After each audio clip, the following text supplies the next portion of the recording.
Here in the US, the affordable all-wheel drive turbo rivalry existed exclusively between Subaru and Mitsubishi for almost 2 decades. And recently, with Mitsubishi's discontinuation of the Evo, Subaru seemed like the only option. That was until Ford stepped up and aimed to claim top spot in their new Focus RS. I'm on my way to Team ONeil Rally School in the new RS. The plan is to try out Ford's latest on gravel, and then a proper Focus rally car.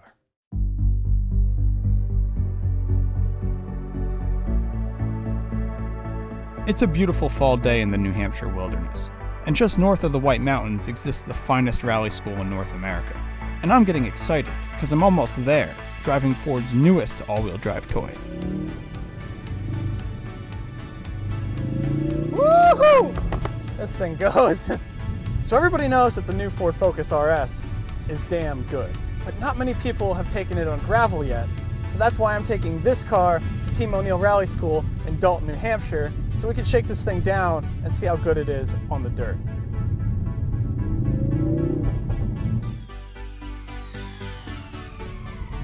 Look at that, finally an episode at the Rally School.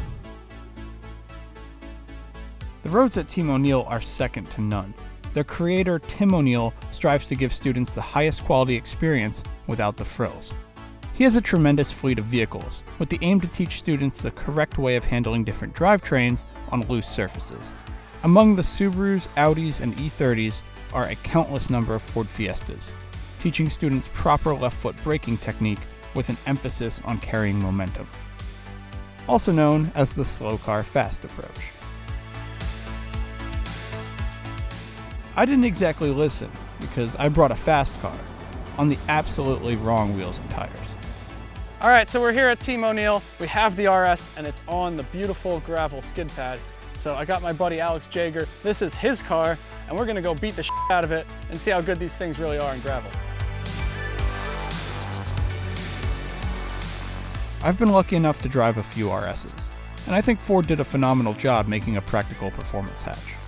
But forget practicality right now, because RS stands for Rally Sport.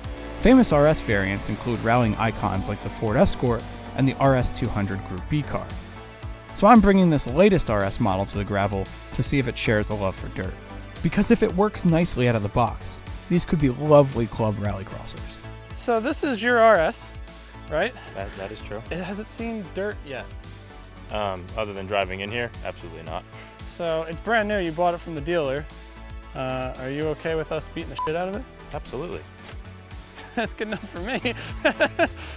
Now, I don't really know that much about the all-wheel drive Focus system. So what makes this different than, say, a Subaru turbo hatch? A Subaru, the motor sits conventionally where the transmission is behind the motor and it has a drive shaft that goes at the back like a truck. The Subaru uses a center differential that transfers power to the rear, and obviously it controls the front as well. Well, the RS does not. The RS has a thing called the power transfer unit, which sends all the power basically to the back of the car, and then it has a rear drive unit, otherwise known as a rear differential, that handles internally what the center differential in a Subaru would do. So the center diff will control, 50-50, sends a lot to the rear, which makes a Subaru very tail happy.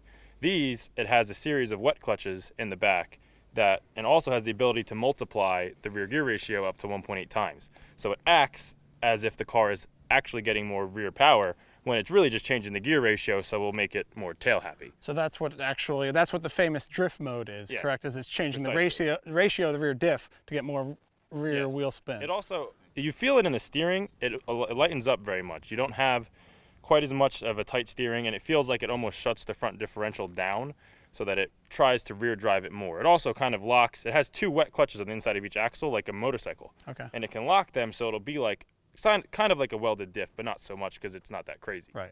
All right, so let's go try this thing out, huh? We started out in drift mode, thinking that this would give the most optimal torque settings for the loose surface.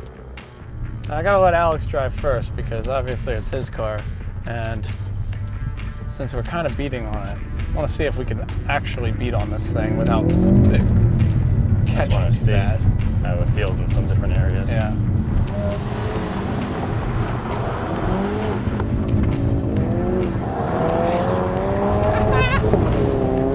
It's going to be hard to tell for camera, but we're actually carrying some serious speed into this little rallycross section.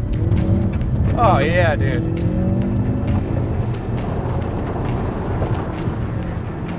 feels really good. It feels really good, right? Really good. Or it feels proper. It's fast. It feels like I can't believe the how much suspension grip. feels good too. The suspension feels amazing. It's really I can't good believe on how gravel. Good the suspension feels.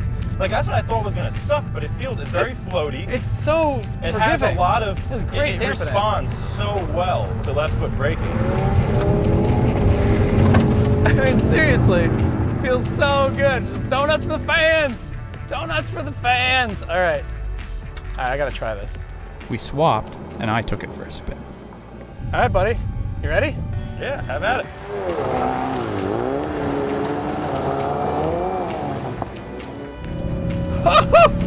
Oh my God! Little slalom turns. Oh, no brakes, no brakes.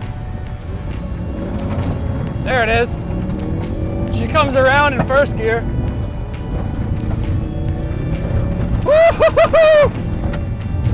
Yeah! Alex and I both agreed that in drift mode, the weight transfer, power delivery, and suspension were all top-notch and exceeded both of our expectations. The only real problem we found was the traction control would cut us out a little bit, but only if we really flung it around. Other than that, the RS truly could be a Subaru killer at your local rallycross. Oh my God, dude. It's impressive. This is impressively good. Since this car had different setup modes, we wanted to experiment. Put it in sport and give it a shot.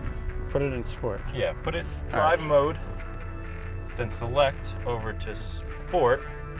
But this was cut short, due to the RS's gravel-unfriendly tire and rim combo. I'm pretty sure you popped a tire. Well, we kind of saw that coming, didn't you? We popped the tire. It's a 19. I don't know where the hell we're going to find one of these tires, but the one thing that's bad about the RS is it doesn't come with a spare. So now we got to go figure this out. But, I mean, it was fun while it lasted. It's incredibly fun. We're going to go park it over there and get out of the way before it's completely flat. So the RS was damn good. But in order to really enjoy the pristine Team ONeil roads, we needed something prepared. Maybe something with gravel tires. All right, so you knew that was going to happen, right? Stock Focus RS on stock wheels. Something was going to go wrong. But this car, nothing in it is stock. It is a completely built Focus rally car. This thing is an absolute animal, and somehow I get to drive it.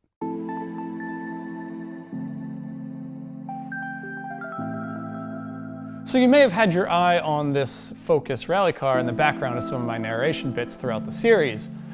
Well, I think it's time that we finally give this Focus the credit it deserves. This is a fully custom-built 2005 Ford Focus that was bought as a stock Focus and built to the nines here at a small shop called Maniacs Motorsports in southern Maine.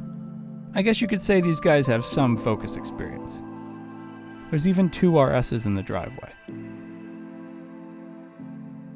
The concept for the build comes from driver Mike Riley and his chief fabricator and jack of all trades, Alan Downs. So we're here at the Maniacs Motorsports garage, and behind me is the Focus. Now this was a stock Focus. It was actually a SEMA car back in the day, and they brought it here and converted it to a very capable competition rally car. Motor first, 2.3 liter Duratec, built bottom end, Garrett turbo, intake, a lot of other little fancy bits, blow-off valve, typical race car. Interior is where it's really all happening, right? Now this is proper WRC rally car type stuff. You got your big gear changing display, your stand-up display here next to the wheel, but over here you have an SQS sequential shifter. So it's up, up, down, down, big hydraulic handbrake, the fun stuff, the real good stuff. It's got a Quaife gear set, and it has a CAS diff. Now the CAS diff is the diff you want. So their fabricator Alan did the cage, really beautifully done. And here we also have a pedal box set. And then of course the rest of the car is just kind of a work of art. What really gets me is this wing.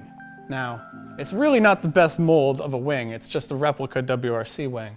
But I mean, look what it does to the whole thing. It transforms a regular hatch Focus. And they're still working on it. Alan's doing some things here. He's got the rivets, and he's got the Steinjager support bars. I don't know what Steinjager is, but hey, you know. The rest of the wide body kit is just actually just fiberglass. All right, my favorite part of all, everything underneath here is tubular, right? Tubular arms, tubular rear subframe. Now Alan has pretty much done all of this himself. And he's told me that through the years of building this car up, they just kept finding a new weakest link, because every time they would upgrade something, solid metal, they would break something else. So every time it's just more metal, more protection. And they've actually taken, you can't really see it here because of these small little SVT focus brakes, but under here is actually a front focus hub. Now they took the front hubs and then fabbed up so they would fit the rear. And the reason they did that is so they can have the same exact suspension geometry front and rear, which actually gives this 8.5 inches of rear clearance and 8 inches of front clearance. And they could drop the front more, but the axles would hit. All this hard work and attention to detail transformed this Focus into something that looks like it came from the World Championship. But with the 350 horsepower going to only the front wheels, I had a feeling that this was going to drive less like a WRC car and more like a wacky kit car. I rode with its pilot Mike Riley first.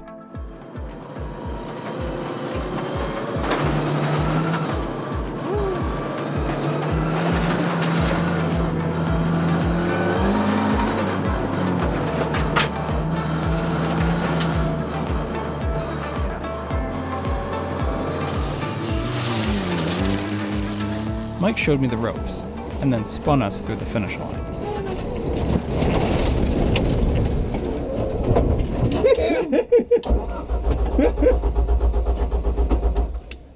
You like that? That was sweet.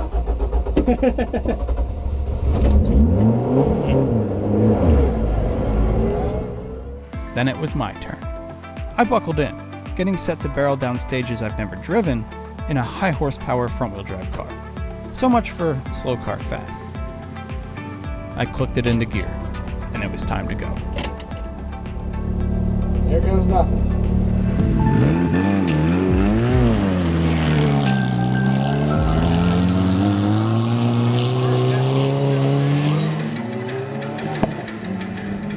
Right off the bat, it was obvious that the car responded best at high revs.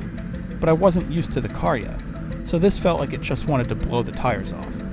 I had to find a balance between keeping the car in a rev range that it liked to operate at and one that would maintain grip. The quick steering rack was helping with this, allowing me to make small inputs with the wheel and focus more on the brake and gas to pitch the weight around. There's the rotation. Whoa! I gotta be real careful on these roads because I don't know them that well. First of all, the gearbox has a crazy whine to it. Just keep it in second up the hill.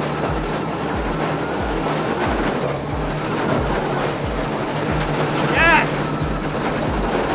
It's just so incredible to drive this thing. Got a little bit nervous there. Try to get first here. Grab it. There it is. Come on, car.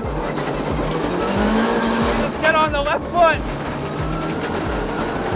There's where it comes alive. Up in the high revs.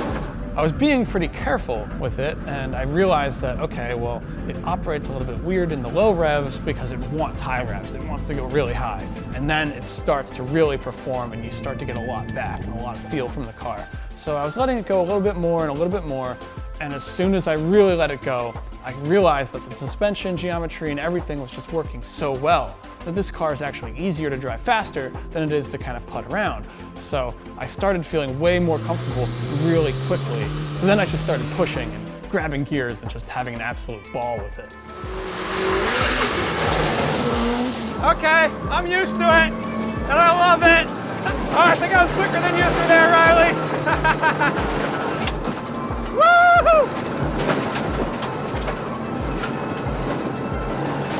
Over the jump. This thing is so sick! So sick!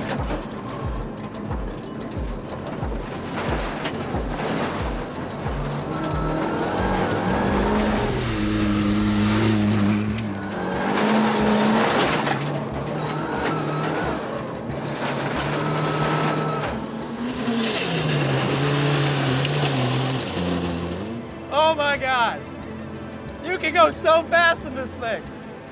I know that was like nothing, but Oh my God, you can go so fast.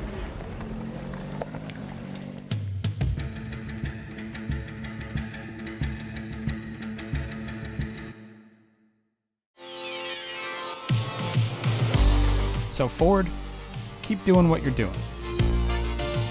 If someone can take a stock Focus and turn it into a beast of a rally car, it's only a matter of time before somebody like Mike Riley and his team build an absolutely batty stage Rally RS. And after playing in the new car here, I'm very excited to see that day. Next time marks the final episode of my life as a rallyist for this season. We're staying at Team ONeil and entering an SCCA rally sprint. I'm co-driving for Alex in his Nissan 240SX, and you're gonna come along with us. Downhill to left entry chicane. Holy